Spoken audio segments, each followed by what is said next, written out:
হলো না শেষ রক্ষা। প্রয়াত বলিউডের স্বনামধন্য অভিনেতা, শোকস্তব্ধ ফিল্ম ইন্ডাস্ট্রি। বিস্তারিত থাকছে প্রতিবেদনে। বন্ধুরা, চ্যানেলে নতুন হলে চ্যানেলটি সাবস্ক্রাইব করে রাখতে পারেন ও ভিডিওটি শেয়ার করতে পারেন।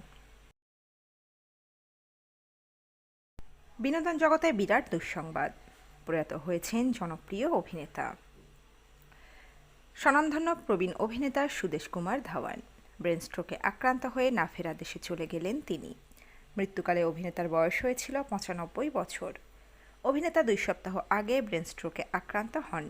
২০ এপ্রিল থেকে ৩০ এপ্রিল পর্যন্ত মুম্বাইয়ের ব্রিচ ক্যান্ডি হাসপাতালে ভর্তি ছিলেন তিনি। প্রাথমিক চিকিৎসার পর গত সপ্তাহে তাকে বাড়িতে নিয়ে আসা হয় এবং চিকিৎসকের পরামর্শ মতো বাড়িতেই আইসিইউ-এর ব্যবস্থা করা হয়েছিল। কিন্তু কোনোভাবেই আর শেষ রক্ষা হলো না।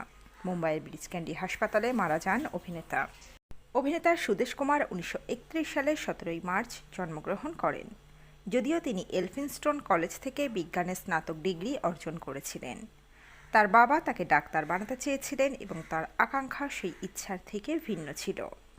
মঞ্চাভিনয় জগতের প্রতি আকৃষ্ট হয়ে তিনি অভিনয়কেই বেছে নেন এবং পৃথ্বীরাজ কাপুরের বিখ্যাত নাট্যদলের মাধ্যমে তার শৈল্পিক যাত্রা শুরু করেন। চলচ্চিত্র সারাঙ্গাটার মাধ্যমে সুদেশ কুমার ব্যাপক পরিচিতি লাভ করেন, যেখানে তিনি প্রধান চরিত্রে অভিনয় করেছিলেন। পরবর্তী বছরগুলোতে তিনি বিভিন্ন ধরনের চলচ্চিত্রে অভিনয় করেছেন। হিন্দি সিনেমার কাজের পাশাপাশি তিনি বেশ কয়েকটি সফল দক্ষিণ ভারতীয় চলচ্চিত্রেও অভিনয় করেছেন। ছোটি বেহেন, ভারসা এবং খানদানের মতো ছবিতে তার ভূমিকা তাকে পার্শ্ব অভিনেতা হিসেবেও স্বীকৃতি এনে দেয়।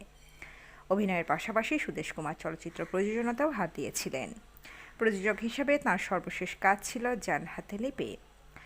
তো বন্ধুরা, এই আপডেট ছিল এতটুকুই। দ্রুত ফিরে আসবো এরকমই নতুন কোনো আপডেট নিয়ে।